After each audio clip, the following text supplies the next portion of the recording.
Moi, on change de vidéo. Selon Voilà. Wikipédia, qui a écrit La psychologie des foules, a un jour dit ça. L'influence de la mode est si puissante qu'elle nous oblige parfois à admirer des choses sans intérêt et qui sembleront même quelques années plus tard d'une extrême laideur. Mais qu'en est-il quand la chose à la mode, la nouvelle tendance, est justement la laideur? Ah, la musique. La musique qui est dégueulasse. Et surtout, comment en est-on arrivé là? Bordel de merde. Décryptons.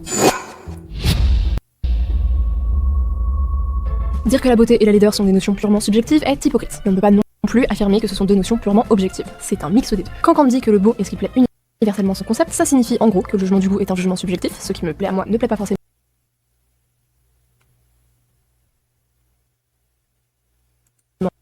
à mon voisin, mais un jugement subjectif qui prétend à l'universalité. Je peux comprendre que tu n'aimes pas l'acrobranche, même si moi j'adore ça. Par contre, si t'apprécies pas les massages, c'est vraiment chelou parce que c'est quand même quelque chose qui fait l'unanimité. Si vous Les gars, parlons d'un vrai truc. Si ta main se fait masser, genre dans un autre pays, moi je considère comme de la tromperie.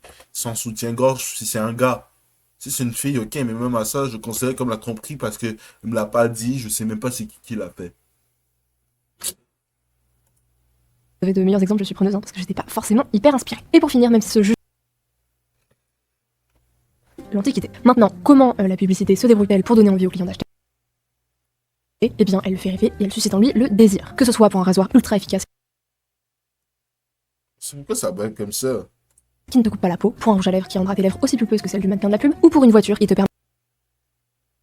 permettra de descendre des escaliers et de traverser des flaques d'eau pour rendre son foulard à une jolie femme. Et vous l'aurez peut-être remarqué, mais dans ces pubs qui datent d'il y a au moins 10 ans,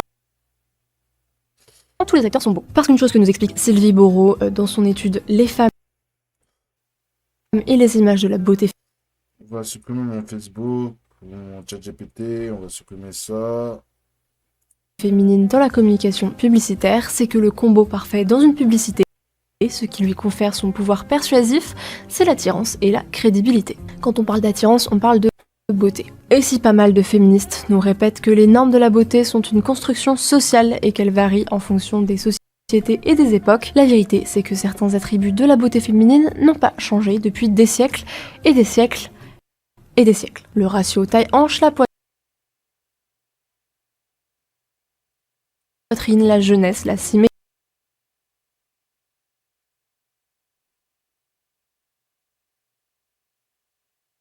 la longueur des jambes, des signes C'est vrai, la longueur des jambes c'est très beau chez une. longueur des jambes, des signes dans l'imaginaire collectif de bonne santé et de fertilité. Car on a tendance à l'oublier, mais nous sommes des animaux ayant pour but de nous reproduire. Sylvie Borot nous dit que seule la minceur apparaît comme critère culturel et que la corpulence idéale de la femme, dans l'histoire, était, contrairement à aujourd'hui, voluptueuse. Mais encore une fois, par le passé, être gros était signe de bonne santé, car ça voulait dire qu'on mangeait à sa faim. Alors qu'aujourd'hui, être Non, c'était signe de richesse. gros est synonyme de diabète, de mort prématurée et de tarif double dans un avion.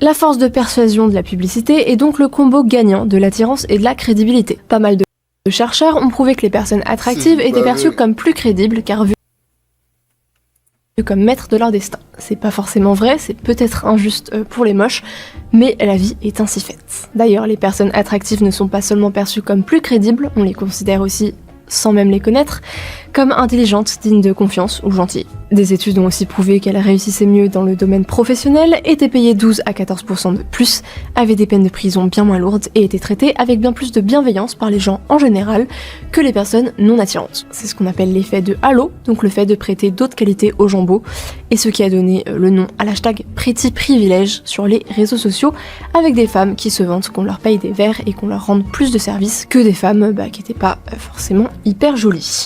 J'aime encore te charmer. Et c'est quoi la qualité de merde que j'ai aussi en même temps?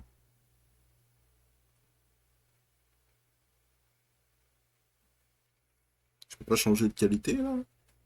Oh my god. On va le mettre 1080p, hein. Pas 4K, hein. Mon PC. Oh my god, c'est-à-dire depuis le début on regardait que de la bas de qualité. Vive la boutique pour les contrôleurs qui rigolent avec toi et qui ne te mettent pas dans le conducteur de bus.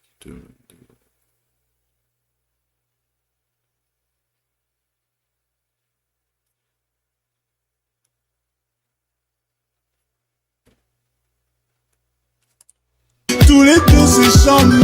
Enfin bref, les acteurs les plus attirants vendent mieux. Jusqu'à un certain point, bien sûr, pour certaines c'est gammes de petit, produits, bien la crédibilité va prévaloir sur l'attirance. Par exemple, pour acheter une brosse à dents, je vais faire plus confiance à l'avis de Mac Lesguy qu'à celui de Bella Hadid.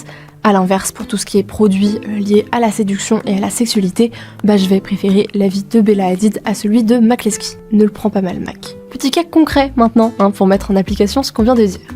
Si vous voulez offrir de la lingerie à votre copine ou en acheter pour vous-même, quelle pub a le plus de chances de vous convaincre ? Celle-ci ou celle-là ? Laquelle des...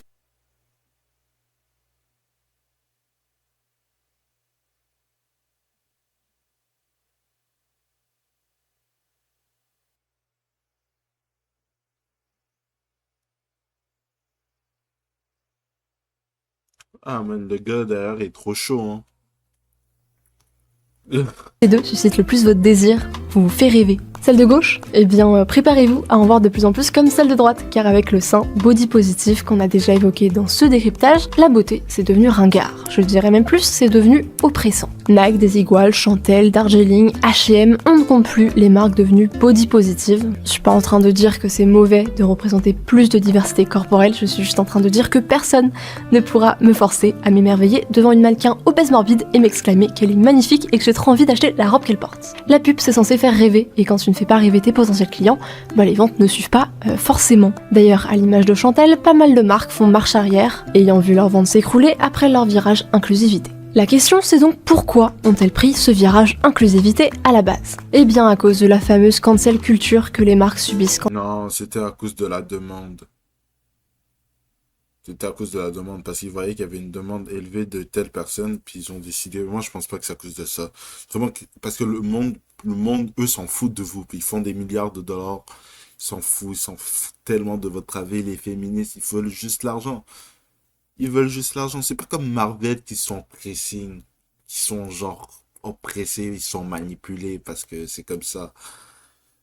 Mais c'est ça, les gars. C'est une question de business. Et je pense qu'ils s'en foutent totalement, les gars. Quand elles ne soutiennent pas la folie woke de cette génération Z. Y a qu'à voir la dégringolade de Victoria's Secret qui a mis un peu trop de temps avant de se décider d'échanger ses sex symboles contre des trans, des handicapés et des trisomiques. Elle s'est pris un énorme backlash, a perdu beaucoup d'argent et a été forcée d'arrêter son célèbre défilé. Tout ça pour dire que les marques n'ont pas vraiment le choix. Mais une qui a eu le choix d'entreprendre cette démarche body positive et qui l'a fait le perfect timing de créer ta propre marque de vêtements. avant tout le monde, c'est la marque Dove, qui a elle triplé son chiffre d'affaires depuis 2004 et son mouvement Real Beauty, et qui a continué sur sa lancée d'inclusivité en se concentrant notamment sur le body positive et la fat acceptance. Est-ce lié au fait que son possesseur Unilever détient aussi Ben & Jerry's, Carte d'Or, Cornetto, Magnum, Viennetta et Miko? Bien sûr que non, aucun rapport, c'est parce que Dove veut améliorer le quotidien de toutes les femmes et dénoncer les méchants diktats patriarcaux de cette société occidentale. Pour Voilà l'hypocrisie. Vive l'élite. En fait, ils s'en foutent de vous, les gars. L'élite, c'est l'élite, man. que si l'envie prend à ces femmes de manger des glaces, elles puissent le faire sans culpabiliser, parce que tous les corps sont beaux. C'est pas du tout le cas, je suis lucide. C'est d'ailleurs ce que la marque nous montre plus récemment avec son clip Real Virtual Beauty et la création d'avatars moches pour montrer que les jeux vidéo devraient être plus inclusifs. Ce qui me permet d'embrayer sur cette deuxième partie. Récemment, c'est l'incrustation de l'idéologie woke qui a fait grincer des dents les joueurs et les joueuses de jeux vidéo. Les personnages féminins seraient de plus en plus moches. Je le prends comme exemple car il est très parlant. Le secteur du jeu vidéo est la première industrie culturelle mondiale avec un chiffre d'affaires en 2023 de plus de 187 milliards de dollars à l'échelle internationale. On estime même à 3 milliards le nombre de joueurs dans le monde. Par joueur, j'entends les gamers, donc les joueurs de jeux vidéo. Mais, et c'est un gros mais, dans ces études et ces sondages, les chercheurs comptabilisent aussi comme joueurs Mamie qui joue à Candy Crush et Chloé qui joue à Animal Crossing sur sa 3DS. On ne peut pas vraiment leur en vouloir puisqu'en soit Candy Crush et Animal Crossing sont des jeux vidéo, mais la majorité des joueurs c'est pour les hommes, puis les filles s'en foutent totalement des jeux vidéo. On se comprend. Longueur des jambes, des signes dans l'imaginaire collectif de bonne santé et de fertilité. Car on a tendance à l'oublier, mais nous sommes des animaux ayant pour but de nous reproduire. Sylvie Borot nous dit que seule la minceur apparaît comme critère culturel et que la corpulence idéale de la femme dans l'histoire était, contrairement à aujourd'hui, voluptueuse. Mais encore une fois, par le passé, être gros était signe de bonne santé car ça voulait dire qu'on mangeait à sa faim. Alors qu'aujourd'hui, être Non, c'était signe de richesse. gros est synonyme de diabète, de mort prématurée et de tarif double dans un avion.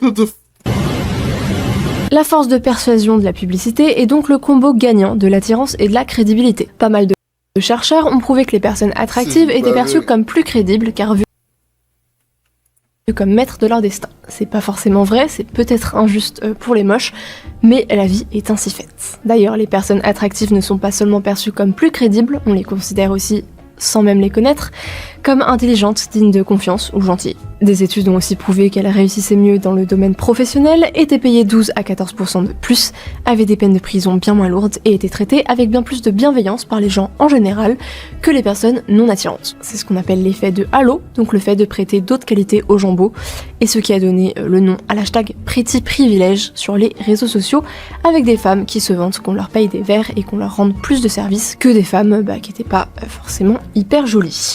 J'aime encore te charmer. Et c'est quoi la qualité de merde que j'ai aussi en même temps?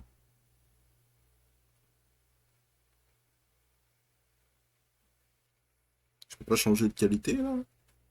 Oh my god. On va le mettre 1080p, hein. Pas 4K, hein. Mon PC. Oh my god, c'est-à-dire depuis le début on regardait que de la bas de qualité. Vive la boutique, les contrôleurs qui rigolent avec toi et qui ne te mettent pas dans le conducteur de bus.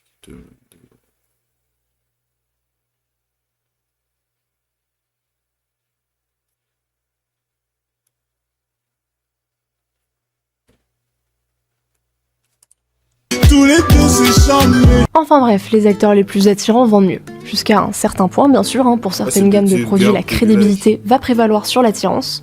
Par exemple, pour acheter une brosse à dents, je vais faire plus confiance à l'avis de Mac Lesguy qu'à celui de Bella Hadid. A l'inverse, pour tout ce qui est produit lié à la séduction et à la sexualité, je vais préférer l'avis de Bella Hadid à celui de Mac Lesguy. Ne le prends pas mal, Mac. Petit cas concret maintenant, pour mettre en application ce qu'on vient de dire. Si vous voulez offrir de la lingerie à votre copine ou en acheter pour vous-même, quelle pub a le plus de chances de vous convaincre? Celle-ci ou celle-là? Laquelle des...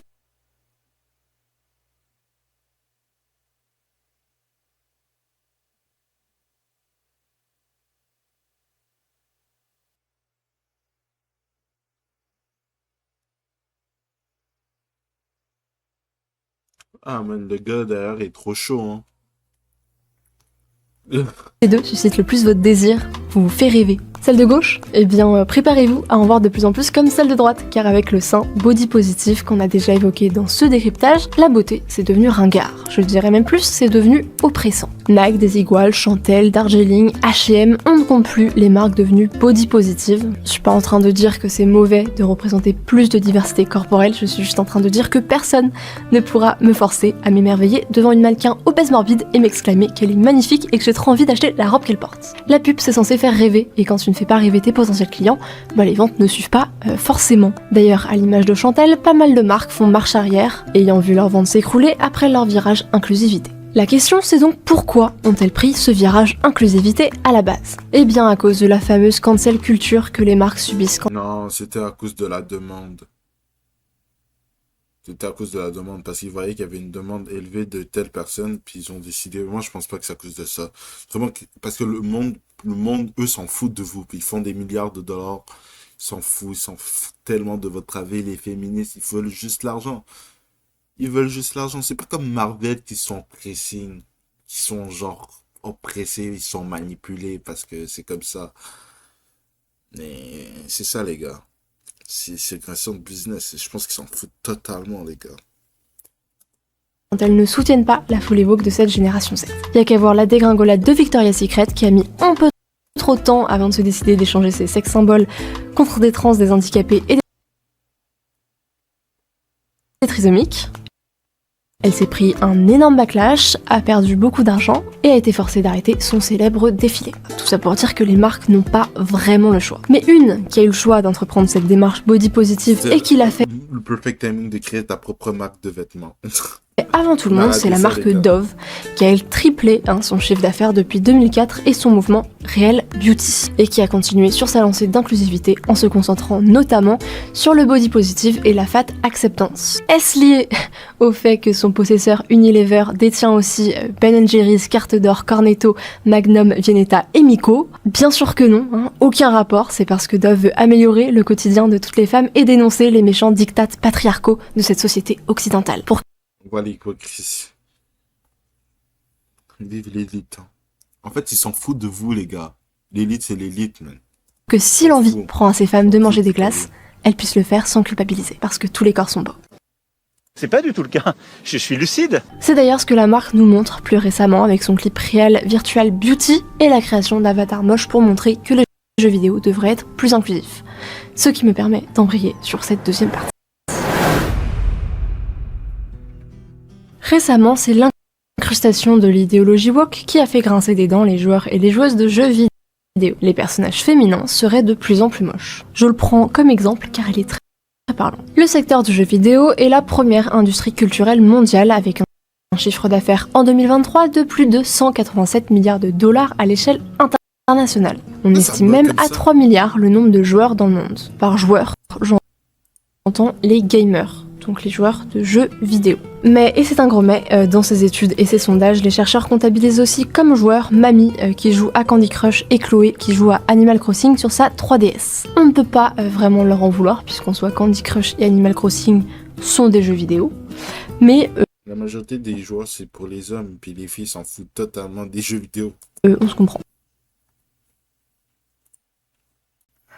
Entre le Spider solitaire et League of Legends, il y a un petit gap. C'est ingagnable en fait, et l'autre il va me flame, le mec je vais regarder son historique, je vais voir que des pikes et des luxe à tous les coups. On se retrouve donc avec des sondages légèrement faussés, du coup, qui nous disent que les seniors jouent plus que les jeunes adultes et que quasiment la moitié des joueurs en France et dans le monde sont des femmes. Alors que quand on parle de gamers au commun des mortels, ils pensent à ça et pas à ça ou à ça. Mais c'est pas grave, jouons le jeu et reprenons leurs chiffres. La moitié des joueurs de jeux vidéo sont donc des femmes, et ces femmes ont besoin de plus de représentation. Et quand on parle de représentation, on ne parle pas des personnages ultra bien foutus avec un bonnet G, un ventre plat et qui portent des mini-jupes, car ces personnages-là ternissent la confiance en elles des joueuses et rendent les joueurs sexistes et machos. Enfin ça c'est selon les sources inexistantes des journalistes féministes. Selon l'étude Est-ce que la sexualisation dans les jeux vidéo est néfaste pour les joueurs, menée par Christopher J. Ferguson, et une autre étude menée par l'American Psychological Association, la sexualisation des personnages féminins dans les jeux vidéo n'a aucun impact ni sur les joueurs ni sur les joueuses. Mais comme aujourd'hui les sources fiables sont surfaites, on préfère en inventer comme Dove. Dans son clip Real Virtual Beauty, la marque nous apprend donc que 74% des filles trouvent qu'il y a un manque de représentation dans les jeux vidéo. Source, Dove. Mais comme ils vendent des déodorants non cancérigènes, on va leur faire confiance. Dans ce clip, on voit donc une albinos, une obèse, une trisomique et une femme en fauteuil roulant se plaindre qu'il n'y a pas de personnage de jeu qui leur ressemble. Je ne vois pas bien comment tu peux escalader des montagnes, traverser des lacs en crawl et combattre des monstres quand tu es en fauteuil roulant ou que tu pèses 125 kg pour 1m65, mais au moins t'as la possibilité de choisir un personnage qui te ressemble et c'est l'inclusivité qui compte. No one knows where it goes.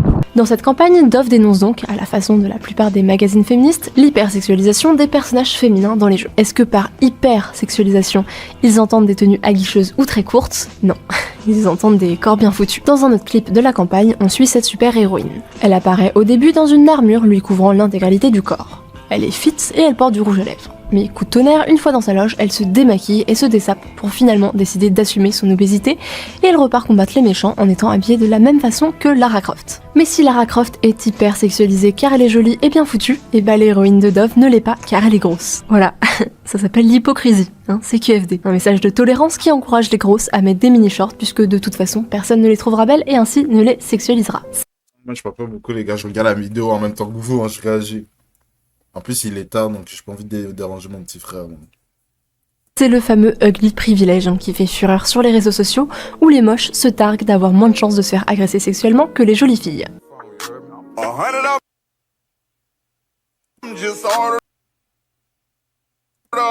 Not again. Ensuite, la campagne Dove se nomme Real Virtual Beauty, ce qui veut dire beauté réelle et virtuelle. Et laissez-moi vous dire que ce concept de beauté réelle pose un léger problème. Déjà parce que le but des jeux vidéo, en particulier les MMORPG, donc les jeux de rôle en ligne, est de jouer quelqu'un que tu n'es pas, quelqu'un de plus fort, de plus courageux et de plus stylé que toi. Souvent, le personnage que joue le joueur est le fantasme de ce qu'il voudrait être, et c'est un moyen de s'échapper de la réalité. Et la plupart des joueurs, pour s'échapper de la réalité, n'a pas envie d'être trisomique ou obèse morbide. D'ailleurs, on n'a jamais vu les hommes pleurnicher parce qu'ils en avaient marre de jouer des personnages masculins avec des tablettes de chocolat. Ensuite, l'autre problème quand Dove et d'autres marques inclusives parlent de beauté réelle, c'est qu'elles partent du principe que les femmes bien foutues n'existent pas. Comme exemple, je vais citer le jeu Stellar Blade, jugé sexiste car le personnage principal, Stellar, ressemble à ça. On la voit toujours de dos, donc le créateur du jeu a travaillé minutieusement les détails de son derrière, qui rebondit comme sa poitrine à chaque mouvement, et le mode difficile du jeu qui empêche Stellar d'utiliser un bouclier la rend à moitié à poil. IGN, spécialisée dans les revues de jeux d'utiliser un bouclier, la rend à moitié à poil. IGN, spécialisée dans les revues de jeux vidéo, avait décrit Stellar comme une poupée sexualisée par quelqu'un qui n'a jamais vu de vraie femme. Sauf que devinez quoi ? Comme beaucoup de sociétés de jeux vidéo aujourd'hui, le créateur de Stellar Blade a fait appel à une actrice pour créer son personnage. Une vraie femme, avec un vrai corps. Ouais, IGN s'est ensuite excusé. Et d'ailleurs, parlons-en de cette technique de capture de mouvement qui est hyper impressionnante, sauf quand il s'agit des personnages féminins des jeux vidéo occidentaux.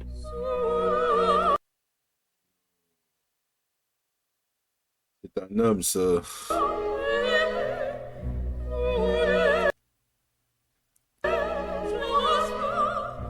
Del Walker, un artiste spécialisé dans les personnages de jeux vidéo, a d'ailleurs déclaré sur X qu'il était compliqué de présenter comme modèle de personnage des belles femmes à des studios gaming sans qu'elles ne soient transformées par la suite en version beaucoup moins attrayante, notamment les femmes noires. Au-delà du souhait de rendre les personnages féminins moins beaux et moins sexy, What the fuck?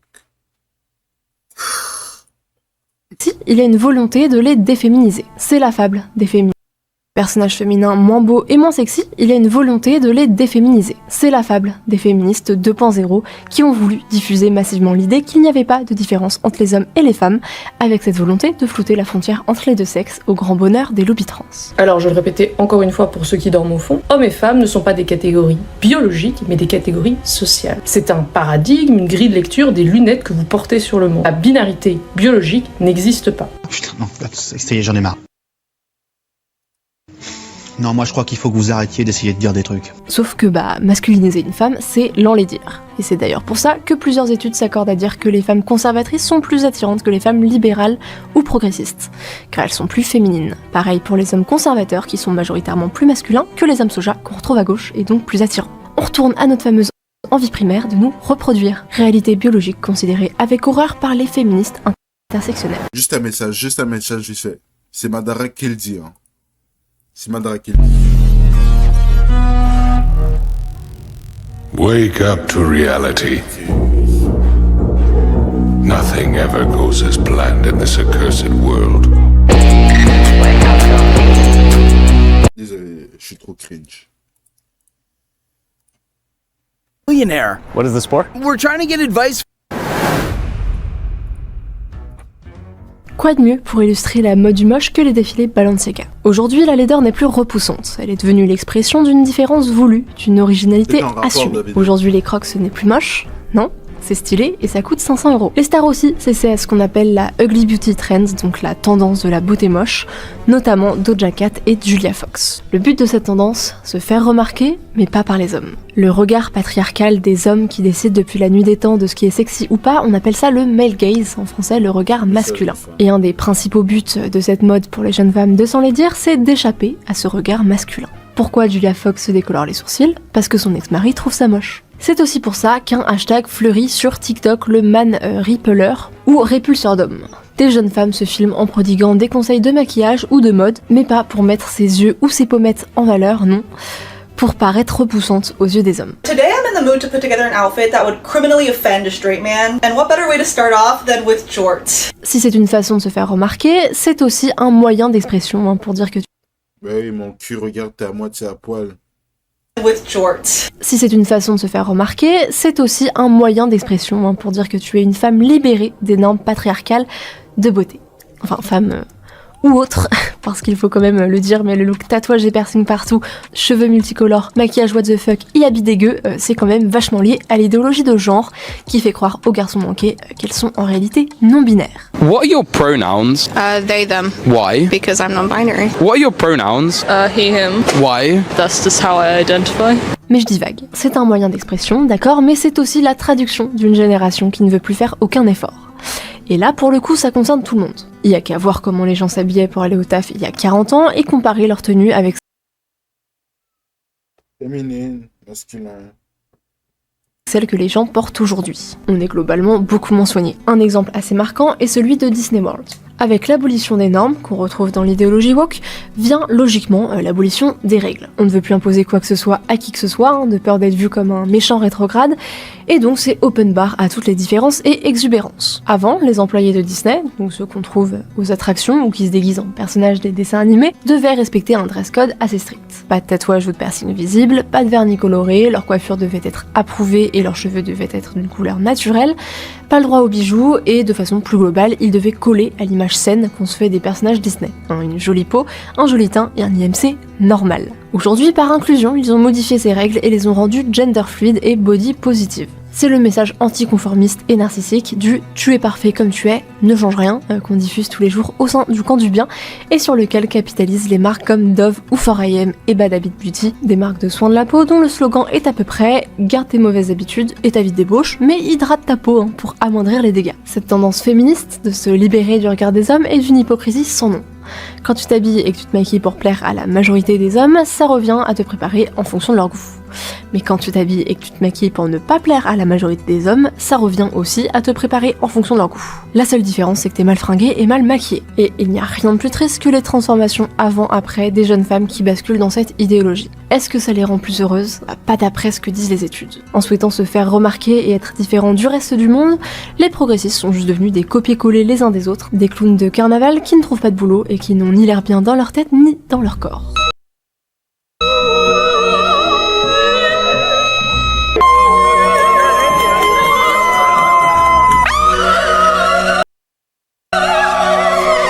Même elle rit.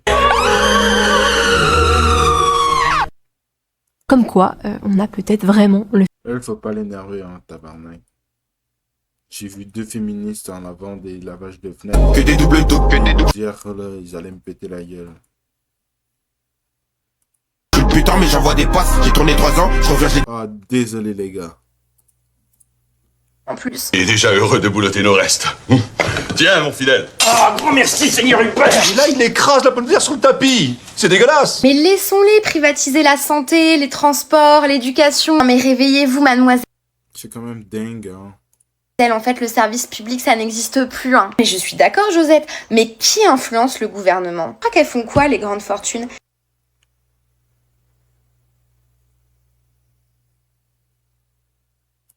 Elles placent leurs gens dans les cabinets ministériels, dans la haute fonction publique, et ils pratiquent le pantouflage. Voilà, donc tu bosses à Bercy et tu fais tranquillement passer des petites lois qui vont bien avantager tes petits copains. 3 ans plus tard, ce même haut fonctionnaire, il va se barrer pour aller diriger une banque du CAC 40.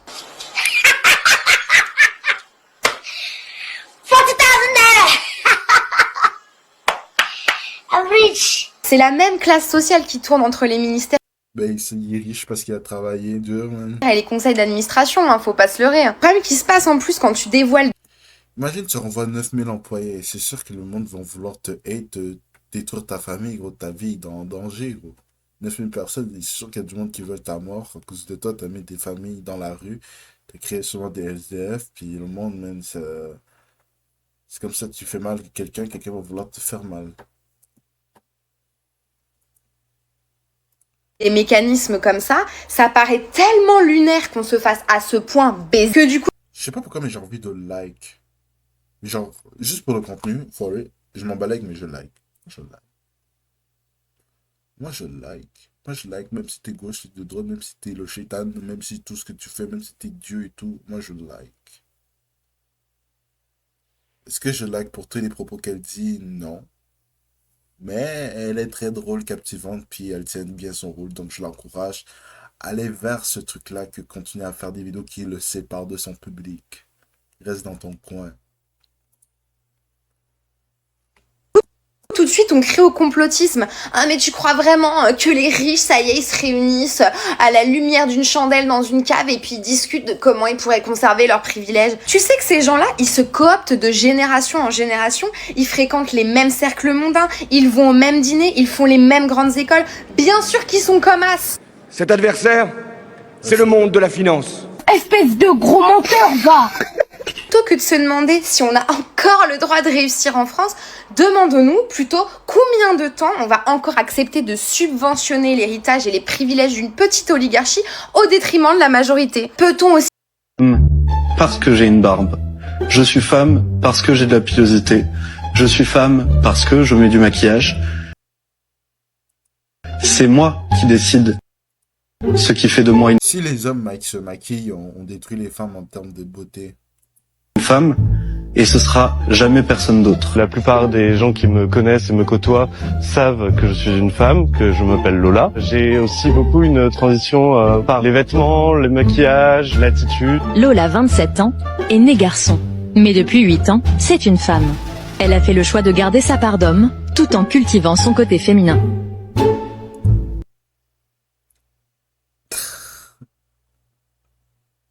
On dirait mon coussin.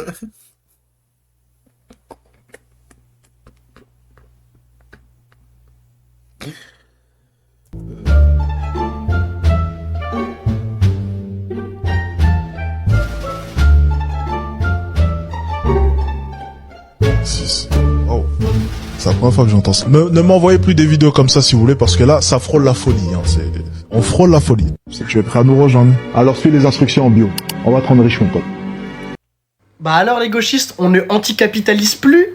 Faut que je vous montre un truc, vous avez pété votre crâne, c'est encore une preuve que les gauchistes ne sont jamais... En vrai, il est riche. Est-ce que ce serait possible que Raphaël Arnaud soit révoqué? Si vous n'avez pas été dans une grotte cette dernière semaine, vous comprenez pourquoi est-ce que la question se pose. Il est totalement scandaleux que Raphaël Arnaud... Ouais, check sa coupe de cheveux. What the fuck? J'étais un peu en train de regarder mes statistiques par rapport...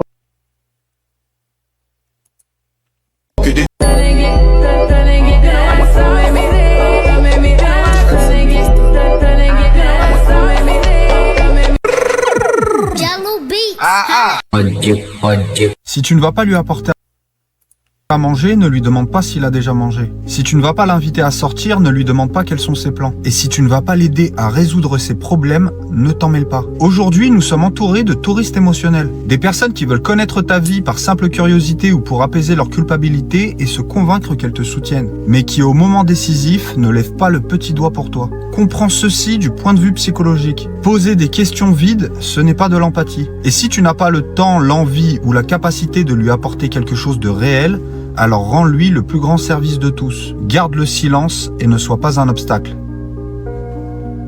Si tu ne vas pas lui apporter à manger... Bon, c'est fini là. Merci pour la vidéo les gars. Je le poste là, tout de suite. Puis après, je m'en vais manger. Ciao pour une prochaine vidéo. Ici, j'ai pris trop de joues. En vrai, j'ai commencé à perdre des joues. Les gars, moi, j'ai un problème de rétention sur le visage. Avant, j'avais les joues creuses, ça se voyait. Puis j'ai pris des joues parce que j'ai quand même pris 30 kilos. De 30 kilos, ça se voit énormément sur le visage. Je pense que si j'atteins les 70 kilos, sérieusement, j'aurai une transformation du visage de fou malade. Vraiment, les gars, perdre du poids, c'est bon pour votre corps, votre santé, votre mental. Et le physique, certes, c'est pas pour toujours, mais ce qui compte, les gars, c'est le physique et l'argent. Ciao!